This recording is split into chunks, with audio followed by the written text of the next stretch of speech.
अस्सलाम वालेकुम एवरीवन, उम्मीद है खैरियत से होंगे आप। मैं हूं आपका होस्ट हारून बुखारी और आप देख रहे हैं लेट्स टॉक। अगर आप बात करें तो मेरा मानना ये है कि उम्मीद तो नहीं हमें खोनी चाहिए, ठीक है, क्योंकि जिस तरह से ये दिन, ये भी आप देख लेना, हम 10-15 साल 20 साल पुरानी बात नहीं कर रहे। हाँ। अभी रिसेंट की बात कर रहे हैं। बिल्कुल, अगर बिल्कुल। ये चीजें हो सकती हैं 2 साल में 3 साल में, चलें आपने जो वाकया सुना है पुराना है, लेकिन अभी जो लोग इमरान खान के सपोर्टर थे, मैं किसी स्पेसिफिक पार्टी के बारे में नहीं बात करूंगा, मगर मैं ये बोल रहा हूँ कि जिस तरफ रुझान जा रहा है लोगों का, तो पाकिस्तान तो वही है ना। हाँ, पाकिस्तान को किसने, मैंने आपने उन लोगों ने बनाया ना, ऐसे ही है, जो लोग वोट देकर लोग लाते हैं। लेकिन प्रॉब्लम यहाँ पे सिर्फ ये है कि जो कुर्सी पे बैठ जाता है वो कोई भी हो, वो कहता है जी अब मेरी चलेगी। अब हमें चाहिए सोल्यूशन। डिस्कशन तो हम सारे दिन कर सकते हैं, ऐसे ही है। बैठ के हम 10,000 नुक्स निकाल सकते हैं। तो मेरा मानना ये है कि हम अगर किसी टॉपिक पे बात करें तो हमें हमारे पास उसका सोल्यूशन भी होना चाहिए, ताकि कोई देखे तो वो बोले कि हाँ यार ये सिर्फ बोल नहीं रहे हैं, सोल्यूशन के साथ आ ठीक बात कर रहा है। वो और बात है कि सुनना कोई नहीं चाहता, सोल्यूशन कोई लेना नहीं चाहता। आपके पास ऐसे ऐसे लोग हैं, यंगस्टर्स को चांस देने का मौका क्यों किया जाता है? क्योंकि वो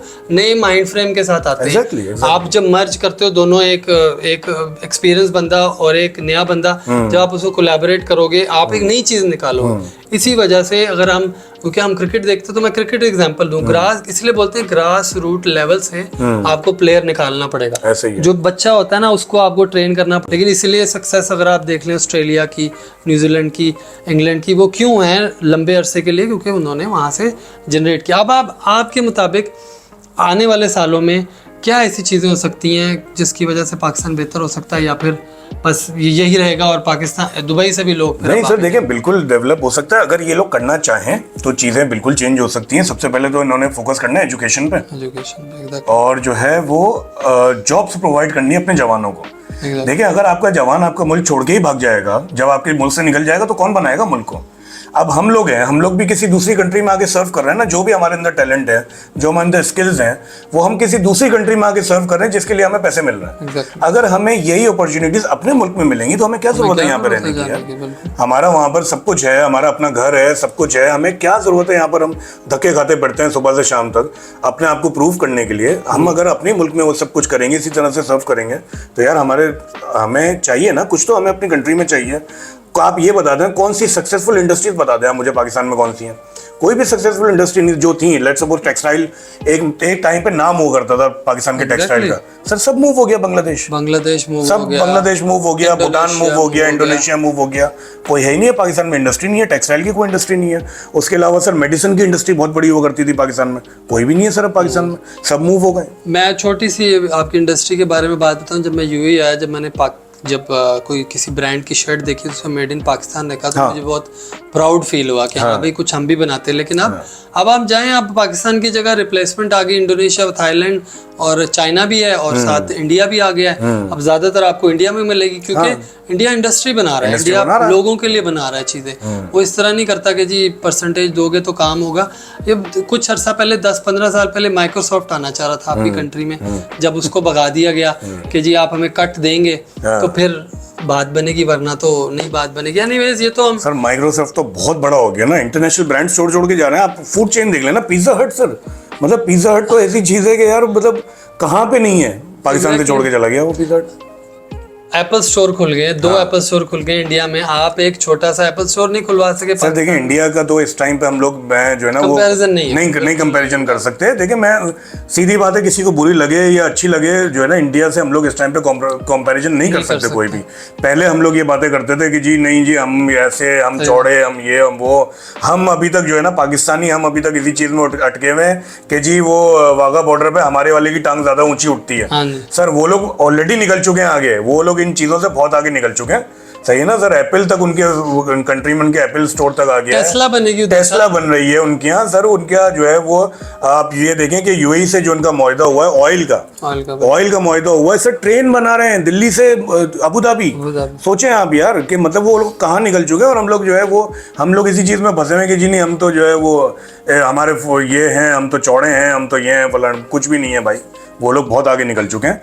बहरहाल दैट इज अनदर टॉपिक। इस टाइम पे जो है प्रॉब्लम ये है कि भाई अब हम वापस अगर आए कराची के ऊपर, तो देखें जहाँ कराची को चलाना था हुक्मरानों ने, लीडर्स ने। आपको पता कराची कौन चला रहा है इस टाइम पे? एनजीओ चला रही हैं अपनी मदद। आप चल रहे हैं भाई, मैं अपनी जो पसंदीदा एनजीओ है उसको मैं यहाँ से डोनेशन भेजूंगा तो मेरे जैसे 2-4 लोगों का बंदों का भला होगा वहां पर।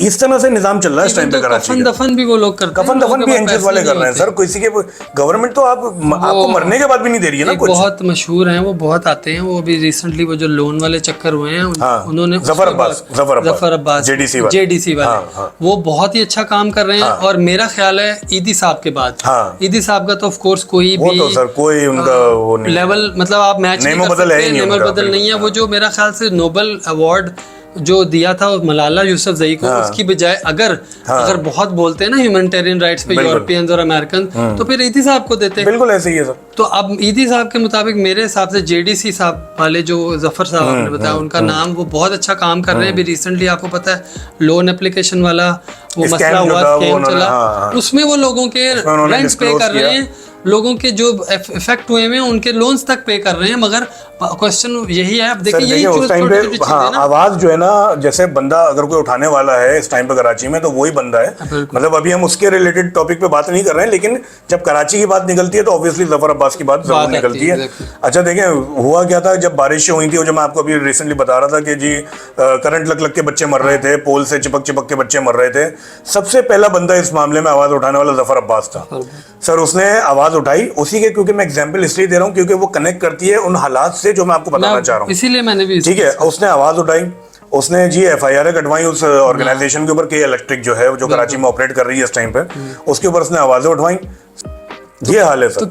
क्या सर, क्या आपको हल क्या नजर आता है कि मतलब देखें सीधी सी बात है, जो भी हमने बात की है उसमें तो सीधा सा नजर आता है कि करना ही नहीं चाहते सही। हाँ, बिल्कुल ऐसे। तो करना जब नहीं चाहते सही तो बोलते हैं जाओ निकल जाओ इस मुल्क से। और इसके अलावा आपको पता है कि पहले जो हालात होते थे उसमें अब इवन दो कि अगर आप ये बात करें 2 साल पहले की बात करें और अब की बात करें, अब गरीब के लिए पास इतना पैसा नहीं कि वो यूएई भी आ सके सर, खाने को नहीं है। तो यही तो मैं बोल रहा हूँ, सिर्फ वीजा और टिकट की मद में अगर 2 लाख रुपया लग रहा है उस बंदे का, फिर यहाँ पे आके उसने रहना है। बिल्कुल आपको तो मुझे पता है यहाँ पे रिहाइश कितनी महंगी है, बिल्कुल बेड स्पेस मिल जाती है सस्ती, मगर कितने बंदों में रहोगे यार। बिल्कुल ऐसे ही सर्वाइवल करना है। फिर जॉब्स आपको पता है, अगर उस बंदे को इंग्लिश भी नहीं आती हो बेचारे को, तो वो किधर जाके जॉब करेगा? फिर वो ये मूवर्स एंड शिफ्टर्स में काम करेगा, फिर वो या फिर किसी तंदूर पे काम करेगा, पाकिस्तान रेस्टोरेंट पे 1000-2000 मिलेगा उसे। ऐसे ही है। तो सर ये क्योंकि बड़े जो है ना लोग, नौजवान आजकल कोशिश कर रहे हैं कि जी अच्छा मेन फोकस जो लोगों का रहता है हम दुबई चले जाएं, सही है ना। दुबई में सर मैंने, आप यकीन करें, खुद मैंने जवान लड़कों को जब वो आते हैं ना, जब वो फ्रेश आते हैं पाकिस्तान से, लैंड हुए यहाँ पर दुबई में, और जब उनको ले जाके उनके कमरे में छोड़ा, आप यकीन करें उनके आंसू निकल जाते हैं। क्योंकि वो बच्चे होते हैं, वो लड़के होते हैं जी, वहाँ पर जो है उनको उनकी माँ उठाती है सोते में, वो बेचारे जो है वो अच्छे से उनको जबरदस्त नाश्ता मिलता है, खाना मिलता है। यहाँ आके उनको अंदर कमरे में ले जाने के बाद जो है उनका कोई परेशान हाल नहीं होता, कोई पानी पिलाने वाला नहीं होता उनको। तो लोग जो बड़ा ये कोशिश करते हैं कि यार हम दुबई में जाके सेटल हो जाएं, बिल्कुल आएँ, लेकिन भाई अपना बिल्कुल बैकअप कर आएँ, तैयारी कर आएँ अपनी, कि यहाँ पर जो है ना वो इतना इजी नहीं है स्टार्ट करना। हम सब ने स्टार्ट किया था बहुत सालों पहले, तो इतना इजी नहीं है स्टार्ट करना, उसके लिए बड़ा टाइम लगता है, पैसा लगता है, और बड़ी जो है ना वो सर्वाइवल आपने स्ट्रगल बहुत ज़्यादा करनी पड़ती है, बहुत स्ट्रगल करनी पड़ती है। अभी जब हम ये वीडियो बना रहे हैं तो भी थोड़ी देर पहले मैंने, मेरे ख्याल से कल या आज कल रात को मैंने वीडियो अपलोड की है इसी से रिलेटेड कि अगर आप यूएई आ रहे हैं तो आपको क्या करना है, तो आप इजीली स्मूथली रहेंगे। लेकिन वो जो बयान मैं कर रहा हूँ वो बयान करने में आसान लग रहा है, लेकिन जब आप उससे गुजरेंगे ना तो आपको पता चलेगा। इसीलिए हम दूसरी कंट्रीज में जाके लोग क्यों कहते हैं कि हमें अपना मुल्क याद आ रहा है, इसी चीज़ों की वजह से कहते हैं, अपने पेरेंट्स याद आ रहे हैं। अगली वीडियो तक के लिए अपना बहुत ख्याल रखिएगा। इंशाल्लाह एक और सेशन के साथ दोबारा हाजिर होंगे। Until next time, until next video, अस्सलाम वालेकुम।